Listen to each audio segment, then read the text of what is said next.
Para mí es un placer dejar predicando a mi hermano y a mi amigo Leonid Marzán. Dios te bendiga. Amén, un placer estar de nuevo en casa, como decimos, ¿no? Ya estar en Leiro y casi en casa. Damos gracias al Señor. Me gozaba cuando escuchaba a Martín hablar. Hace 8 años que nos conocemos. Él perdió la cuenta, pero yo no.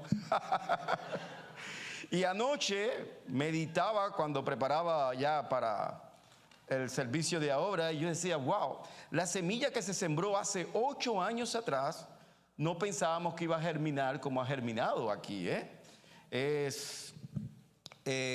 con él, 3 graduaciones que estamos teniendo. Hoy estamos teniendo 2, pero la primera fue él, en Indianápolis, pleno COVID, 2019, 2020, por ahí, en pleno COVID. Y damos gracias al Señor como Dios ha usado a su pastor para que hoy esto ya comience a ser un semillero del trabajo que Dios nos mandó a hacer. Porque la capacitación teológica no es otra cosa que cumplir la orden número 1 del jefe. Para los que son cubanos ya rápido sincronizaron ahí. Deben estar ahora ellos vueltos locos con la orden número 1 del jefe, ¿no? Aunque aquí también estamos ya con la orden número 1 del jefe. Pero bueno, la orden número 1 del jefe es ir y hacer discípulo a todas las naciones.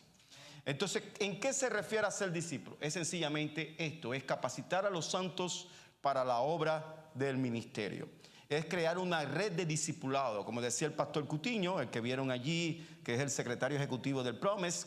Muchos me ven a mí como la cara del Promes, pero el Promes es una junta directiva que la forman pastores. Me han dado la oportunidad de presidirlo, pero hay un cuerpo docente también que lo forma parte de su pastor y varios pastores más, no solo acá en los Estados Unidos, sino fuera de los Estados Unidos, que forman parte del cuerpo docente del Promes. Y ver lo que Dios ya está haciendo aquí, esa cultura bíblica aquí ya ha iniciado, Y damos gracias al Señor por eso. ¿Quién se iba a imaginar, ni siquiera soñar, 8 años en el pasado, que la semilla que se sembró en el pastor Martín Portillo estuviese germinando aquí? Como diríamos, la buena semilla que se sembró en buena tierra, Por eso no podemos cansarnos de hacer el bien. Y anoche le decíamos a los hombres que el Promes se trata de eso, de hacer conexiones y establecer relaciones, Eso es el Promes. Somos compañeros de aulas, aunque tenemos profesores, pero todos somos ministros del Evangelio al cual compartimos la palabra, y cuando uno necesita, el otro entra. Ese modelo del libro de Hechos de la interdependencia, Hoy se ha perdido mucho eso, pero realmente la razón de ser del Promes es eso. Ir al modelo bíblico de cómo las iglesias en los tiempos bíblicos surgieron. Y lo que existía era la interdependencia. ¿Qué es la interdependencia? En donde yo soy débil, el otro es fuerte. Y unos a otros se acoplaban y se ayudaban. Por eso vemos que Antioquía ayudaba a Jerusalén. Texalónica ayudaba a Filipo. Y entre todos hacían la obra del ministerio. Pero no voy a predicar de interdependencia de la iglesia, ¿no? Sino sencillamente para hablarles de las conexiones del Evangelio. Les invito a ir a 2 de Timoteo, capítulo 2, los versículos del 3 al 9. Nos acompaña el pastor Adonis. Adonis nos conocimos el año pasado y damos gracias al Señor. Ha nacido también una sociedad con la iglesia, yo siempre digo Fort Myers, pero no, es una ciudad pequeña, Fort Myers, Lehigh. Entonces allí estaré ahora en junio, estaré en la iglesia de Adonis, y damos gracias al Señor por la vida de Adonis, también con esa pasión de capacitar y de formar a hombres y mujeres para la gloria de Dios.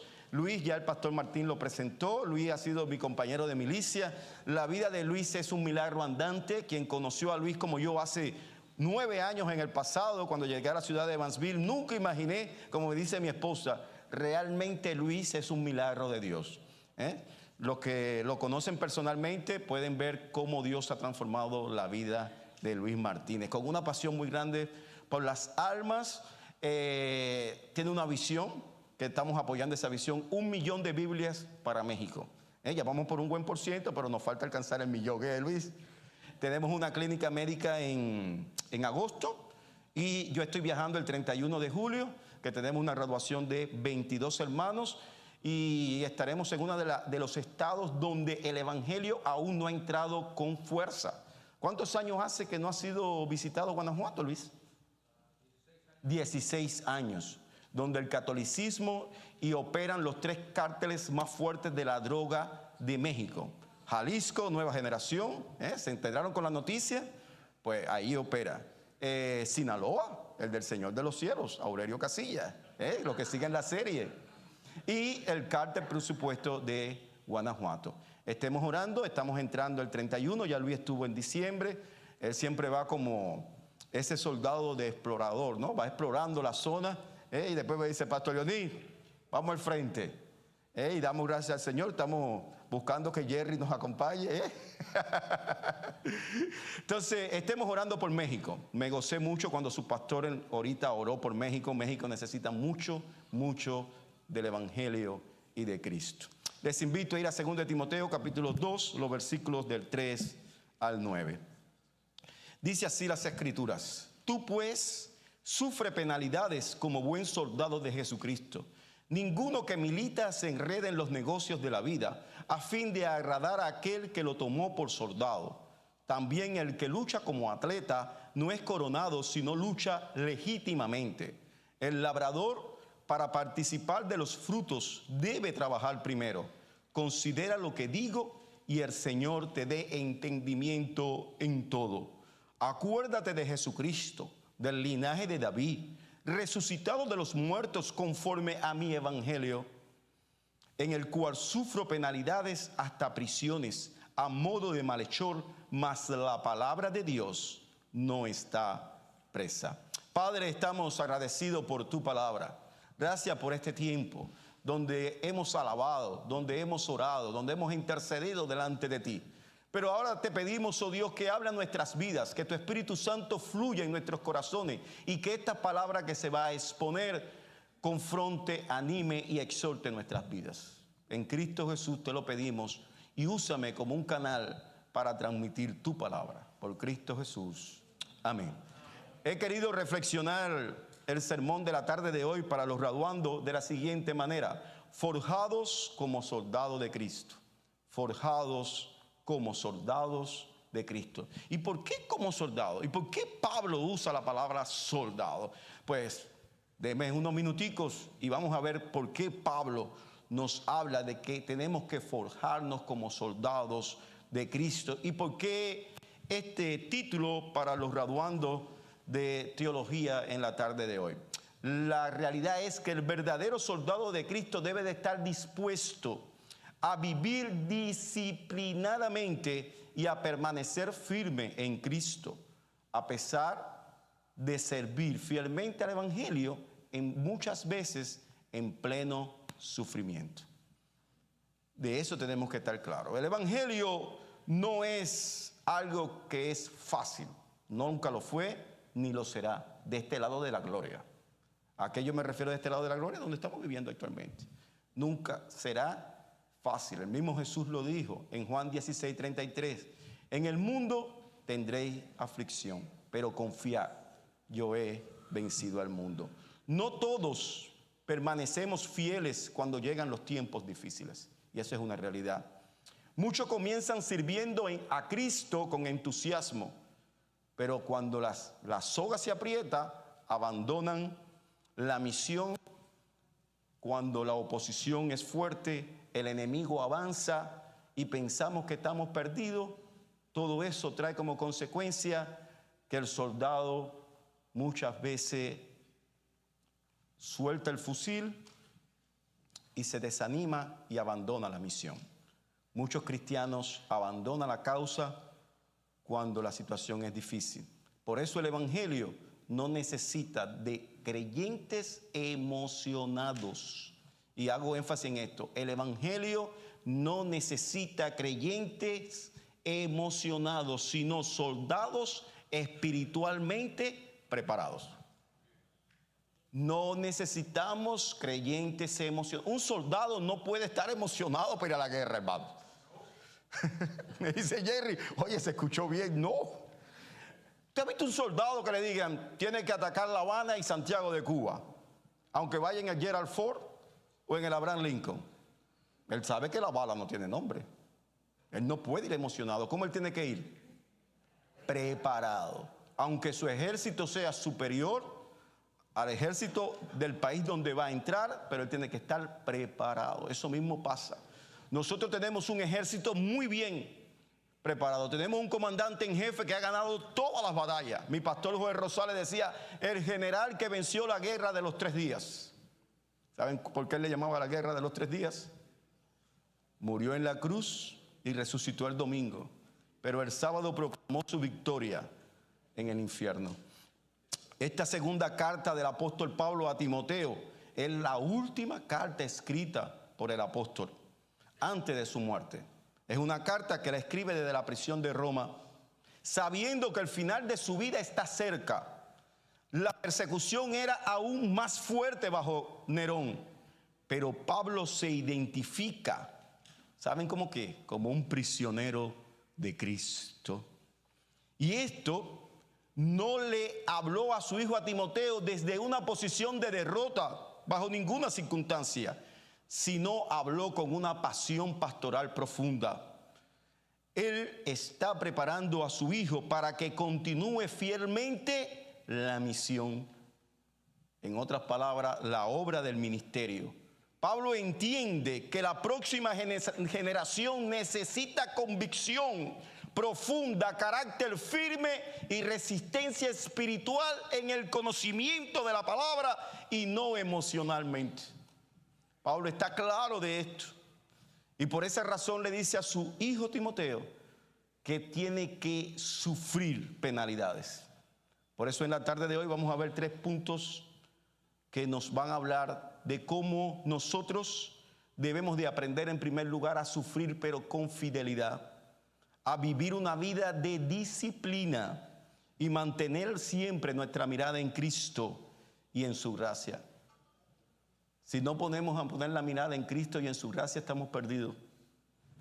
Casi todos los días Luis y yo conversamos porque tenemos clases conjuntos, tanto con la iglesia como con el seminario, y vemos la ingratitud de los hombres.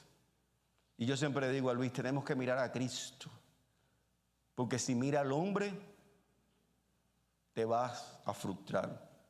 Por eso es que Pablo dice en 2 Timoteo, los versículos 3 y 4 del capítulo 2, tú pues sufre penalidades como buen soldado de Jesucristo. Pablo conecta esta exhortación con todo lo que le había dicho anteriormente en el capítulo 1 a Timoteo, que Timoteo no debía de avergonzarse del evangelio ni los padecimientos de Cristo bajo ningún concepto. Él debía de mantenerse firme y guardar la sana doctrina y permanecer fiel al llamado de Cristo, de su comandante en jefe. Fíjense la idea que transmite tú pues. La idea que transmite es la siguiente: a la luz de todo lo que te he dicho, Timoteo, debe de estar dispuesto, si es necesario, sufrir por Cristo. Qué cosa más linda. A pesar de todo lo que te he dicho, tiene que estar dispuesto a sufrir por Cristo.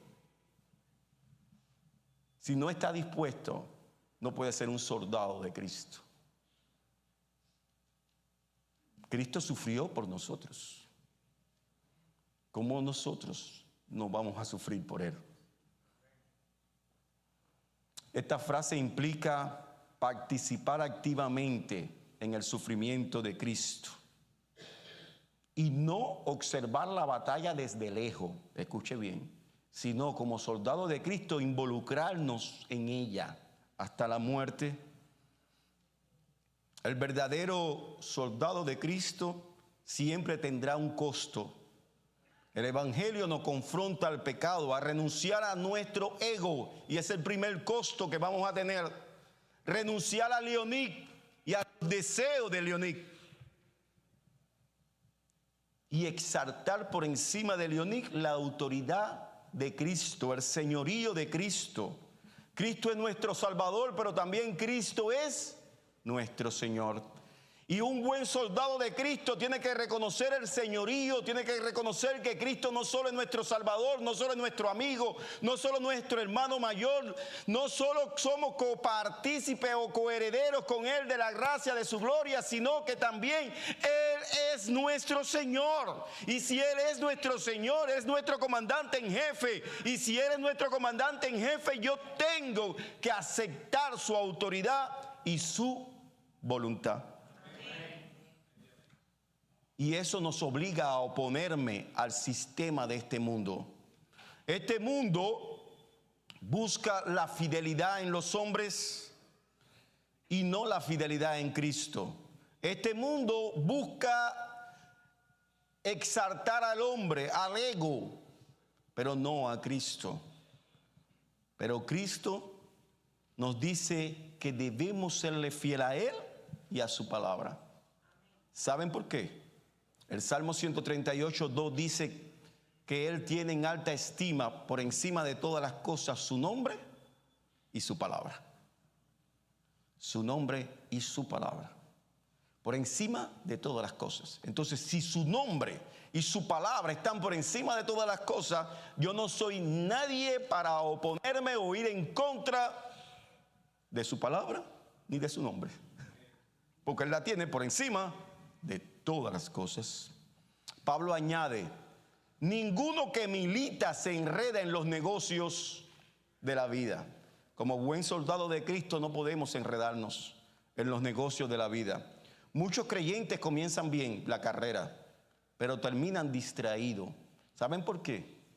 El materialismo de este mundo, las comunidades, el reconocimiento humano y, ¿por qué no?, las preocupaciones temporales que nos acaparan, enredan, y a veces eso nos hace perder el foco.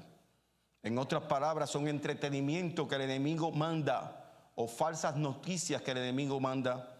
En un combate real, el ejército contrario siempre va a estar mandando ideas, noticias, todas falsas, para que los soldados del otro campo, del otro ejército, se entretengan y pierdan el foco esencial.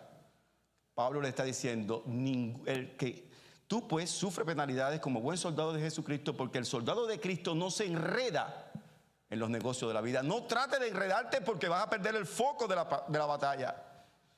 Porque el soldado de Cristo vive para agradar ¿a quién? A Cristo, a su comandante, y no para acomodarse al sistema de este mundo. La fidelidad al Evangelio exige disposición. No podemos seguir buscando a Cristo solamente en la comunidad, sino necesitamos obedecer a Cristo. Aunque esto implique rechazo de muchas personas cuando nosotros le hablemos a ellos de Cristo. ¿Cómo es eso? Sencillamente, cuando usted proclama el Evangelio allá afuera, muchas personas le van a rechazar. Otros van a coger el tratadito así. Qué interesante está. Y lo echaron en el próximo cesto de la basura. Pero usted sabe lo que puede pasar. Alguien cogió ese cesto de la basura y el papelito se cayó y él lo leyó. No, la palabra no era para ese, era para el que cogió el papel. Entonces no podemos perder el foco. No podemos perder el foco. Hacemos énfasis tras énfasis. Es necesario enseñar las escrituras. Es necesario que tú busques un discípulo que le pueda transmitir la verdad de la palabra. Ay, pastor, es que la gente no quiere estudiar. La gente con el trabajo, la gente llega a estar cansado, pero uno va a estudiar. ¿Cuántas veces Luis en el grupo de estudio allá en Evansville se ha quedado solo, Luis? ¿Cuántas veces? Varias, varias veces. Y vuelve de nuevo y levanta y llega a 10 o 15. Y a veces se queda él solo, con un buen cortadito cubano allí tomándoselo, porque ya él viró cubano. Un buen cortadito cubano allí, nos sentamos en Mission Road, allá como decimos nosotros en Ringolandia, y él empieza a tomarse el café y van llegando. Pero a veces llegan 2, a veces llegan 3, pero siempre va a llegar 1. Siempre va a llegar 1. Entonces tenemos que permanecer fiel, hermano. Y si eso nos lleva al segundo punto que les dejo en la tarde de hoy, principalmente a los graduandos. El soldado de Cristo debe de vivir una vida de disciplina y continuamente entrenándose. De ahí que el lema del Promise es equipando a los santos para la obra del ministerio. Un soldado que no entrene es un soldado presa fácil del enemigo. Pues el soldado de Cristo tiene que estar ¿cómo? Entrenándose. Y Pablo ahora lo está comparando ¿con quién? Con un atleta. Y dice Pablo, y también el que lucha como atleta no es coronado, sino lucha ¿cómo? Legítimamente. Wow. Todo atleta tiene que ser un hombre disciplinado. Un soldado no es formado bajo la comodidad, no, bajo ningún concepto. Ningún ejército forma ningún soldado en aire acondicionado y durmiendo bien, levantándose a las 10 de la mañana, a las 11, llevándole la comida, no, viendo fútbol, no. 5 menos 10 de la mañana le dan el de pie, o a las 4. Y si hay frío, en el frío. El otro día cuando veníamos del aeropuerto, Jerry nos estuvo contando en su edad, moza joven, que lo mandaron a Washington, bajo una nevada tremenda, lo tiraron de un avión en paracaídas. Y dice que cuando iba cayendo el frío, los bigotes se le estaban congelando. Es así, hermanos. Es así. Un soldado no es formado bajo comodidad ninguna, sino es formado para la batalla. El entrenamiento mediante la disciplina, la resistencia y la obediencia constante hace a un hombre y a una mujer fiel para la misión a la cual ha sido llamada. Y esto que le digo ocurre en el entrenamiento del Cuerpo de Marine de los Estados Unidos de América. Estos hombres son sometidos, hombres y mujeres, son sometidos a rigurosa preparación física y mental para formar hombres y mujeres capaces a soportar los tiempos más difíciles, de las presiones más fuertes que puedan soportar. ¿Y qué tiene que ver eso con el Evangelio? De la misma manera, Dios usa la disciplina espiritual, las pruebas, los desafíos, para formar creyentes con un carácter que reflejen a Cristo. Y ese fue el caso de Job.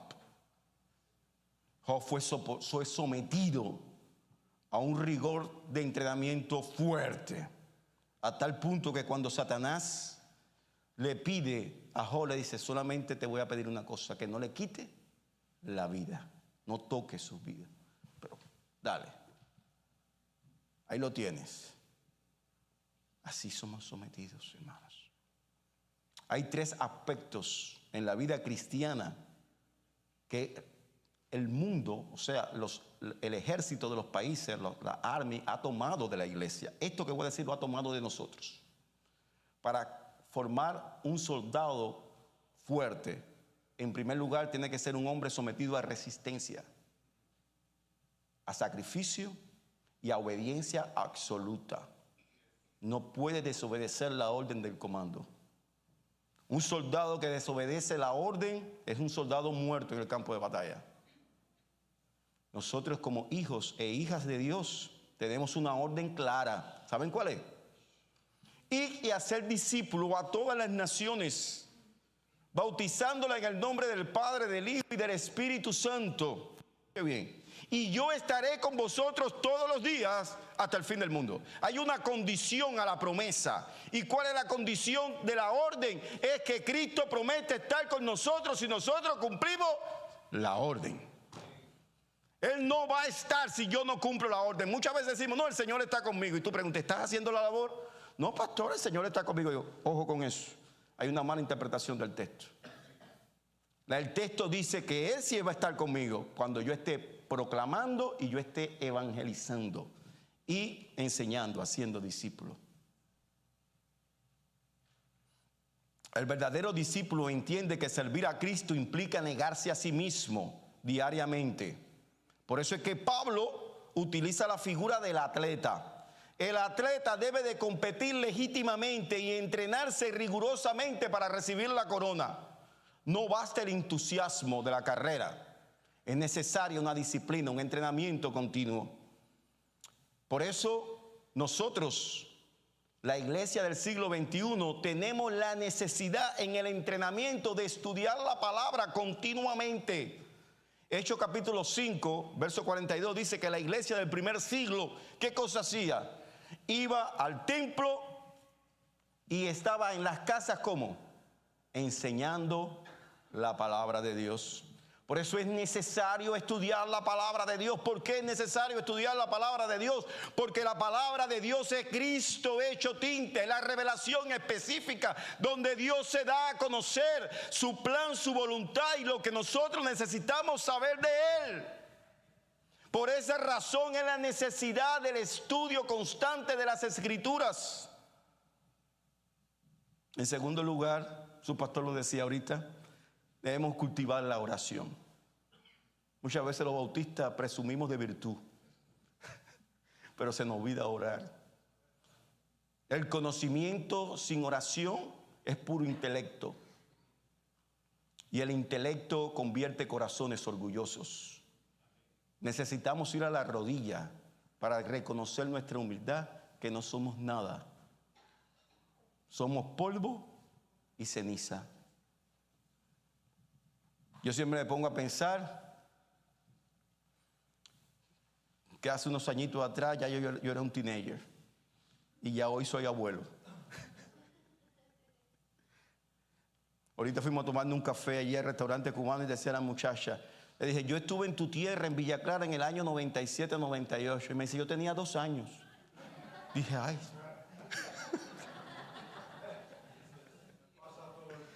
Me pasa todo el tiempo, dice Jerry. Hermanos, la vida se va. ¿Tú sabes cómo dice el texto? Nuestra vida es como la neblina que oye y desaparece. Entonces tenemos que ir a la oración, a la rodilla. Tenemos que aprender a depender de Dios. En tercer lugar, el creyente necesita fortalecer sus convicciones. ¿Y cómo yo fortalezco mis convicciones? Viviendo una vida de obediencia a Cristo y a sus líderes que Él ha puesto sobre la tierra. Cuando yo vivo esas 4 puntos en la disciplina, yo puedo llegar a convertirme en un soldado listo para la batalla. Y aquí hay una gran lección para los que se gradúan hoy y para la iglesia en general. El peligro después de terminar estudios, ya sea teológicos o seculares, es pensar que ya alcanzaste lo suficiente en tu preparación. Y eso es un error. El cuerpo docente de nuestro seminario continuamente se está formando. En estos momentos, varios profesores nuestros ya están en el curso de maestría. Porque entendemos que no podemos estar capacitando si nosotros no somos capacitados. Y no somos entrenados, cada uno al nivel del liderazgo en el cual ellos están, pero tienen que ser. Yo siempre digo, es necesario ir a los libros y continuar estudiando, continuar recibiendo entrenamiento. No es fácil, yo lo sé, sacar siempre 1, 2 horas o 3 horas todos los días en la semana para ir a los libros, escribir ensayos, hacer resúmenes de lecturas.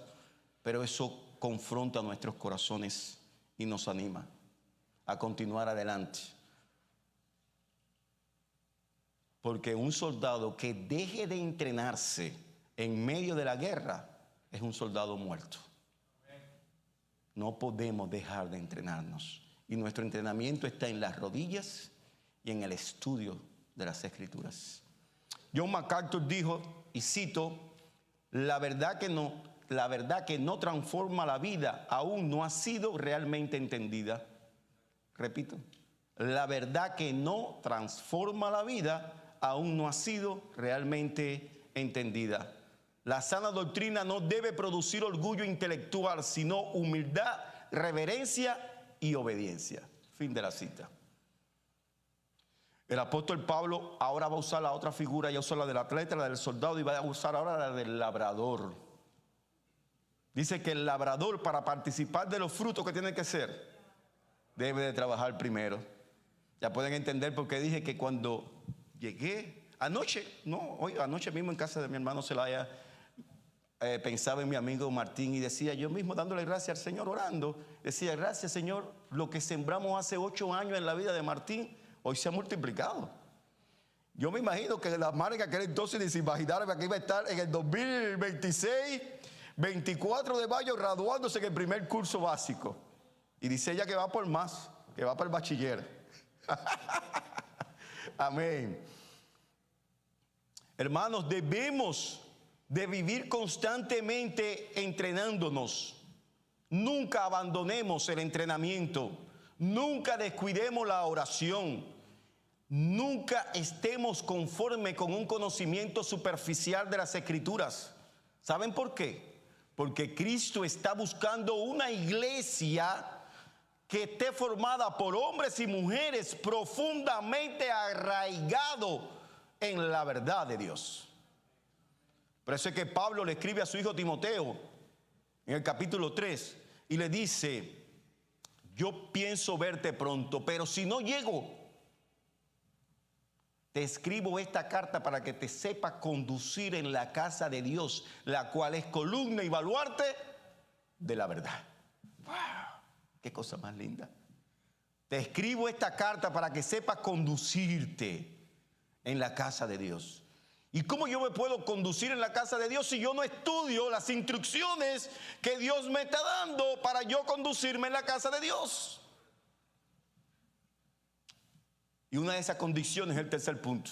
Pablo le dice, tiene que poner la mirada en Cristo y en su verdad. Los versículos del 7 al 9. Pablo dice, considera lo que digo y el Señor te dé entendimiento en todo. Me llama la atención que después de que Pablo termina de hablar del sufrimiento y la disciplina, Pablo dirige a su hijo Timoteo a poner la mirada ¿en quién? En Cristo. ¿Saben por qué? Porque el único que sostiene al soldado en la batalla es Cristo. El único que nos da fuerza para continuar adelante es Cristo. El único que puede animarnos es Cristo. Y el único que nos puede dar la fuerza, la resistencia y el valor es Cristo. Amén. No es más nadie, hermanos. No es Leoní. Leoní sencillamente es, como digo en mi iglesia, soy el mensajero. Yo no soy el dueño del mensaje. El dueño del mensaje es Cristo. Yo solamente soy el mensajero que da el mensaje. Por eso el versículo 8 aparece un mandato fundamental que Pablo le da a su hijo Timoteo y a nosotros también. ¿Saben cuál es el mandato? Acuérdate de Jesucristo. Qué cosa más linda. Acuérdate de Jesucristo. Yo siempre me acuerdo de Jesucristo. En los momentos más difíciles me acuerdo de Jesucristo. ¿Saben por qué? Porque esto es un verbo que implica traer continuamente a la memoria ¿a quién? A aquel que murió, dio su vida en sustitución en la cruz del Calvario por ti y por mí. Y esa sangre derramada es la única que nos justifica delante del Padre. Y por esa justicia es que yo soy recibido con un vestimento nuevo, un nuevo ropa, un nuevo vestido delante del Padre, la justicia de Dios, que es imputada en mí. Por eso es un verbo que implica continuamente pensar en Él, en Cristo, y lo que Cristo hizo por ti y por mí. Sujel Michelin, hablando del tema, señala lo siguiente: uno de los grandes problemas de la iglesia moderna es que hemos dejado de contemplar profundamente la gloria de Cristo y de quién es Cristo. Eso es verdad. Pregunte por ahí a muchos creyentes, ¿quién es Cristo para ti? Bueno, mi Dios. ¿Qué más es Cristo para ti? No, mi Señor. Síguele preguntando. No saben por qué van al cielo, hermanos. Triste. De eso se trata. Por eso tenemos que hacer hincapié en que tenemos que capacitarnos. Qué gozo fuera que al cerrar hoy muchos se matricularon en agosto con el pastor Martín en el curso básico de certificación en teología para poder conocer más a Cristo a través de su palabra. Pablo destaca dos verdades fundamentales, casi ya estoy finalizando, para pasar a la graduación. Y es la siguiente: Cristo es el linaje de David. ¿Sabe lo que estaba diciendo Pablo? El rey prometido. Y en segundo lugar, la segunda verdad: Cristo es el resucitado de los muertos. En otra palabra, Él es el Salvador victorioso. ¡Wow! ¡Qué cosa más linda! Por eso yo tengo que acordarme de Cristo. Si me acuerdo de Leoní, cojo lástima. Tengo que acordarme de Cristo, hermanos. Y de Él. La palabra de Dios, dice Pablo, no está presa. Y eso es cierto. Aunque Pablo estaba encarcelado físicamente, el evangelio seguía avanzando poderosamente, porque la palabra de Dios no está presa. ¿Se recuerda que comencé con la semilla que se sembró en Martín hace 8 años? Ni él mismo sabía que iba a estar en Leyland y lo que iba a pasar en el 2026, porque la palabra de Dios no está presa. Usted no sabe lo que Dios va a hacer con usted. Por eso la importancia de la capacitación, del entrenamiento continuo. Hoy usted está en Leyland, mañana usted no sabe dónde usted va a estar. Y si usted no está entrenado, usted no está capacitado, usted no puede entrenar a otro, hermanos. Y ahí la importancia de la capacitación constante, del entrenamiento constante, del estudio de las escrituras constante. Porque hoy yo sé que estoy en Leyland y que soy el pastor de Oak Hill. Mañana yo no sé si estoy en Evansville o estoy en Oak Hill.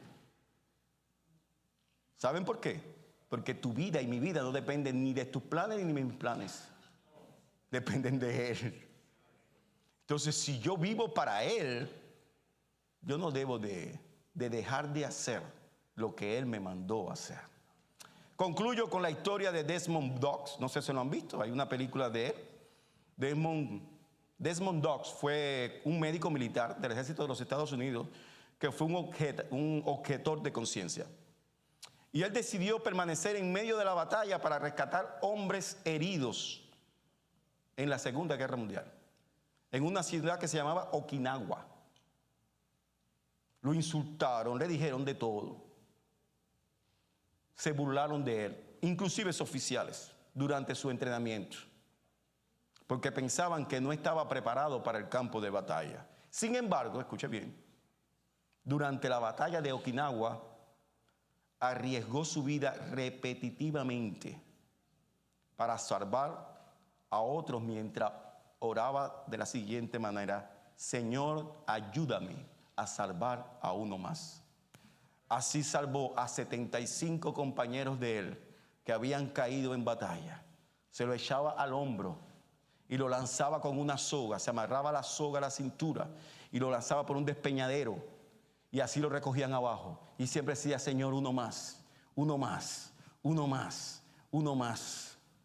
Que el Señor permita que así sea nuestro anhelo por las almas perdidas.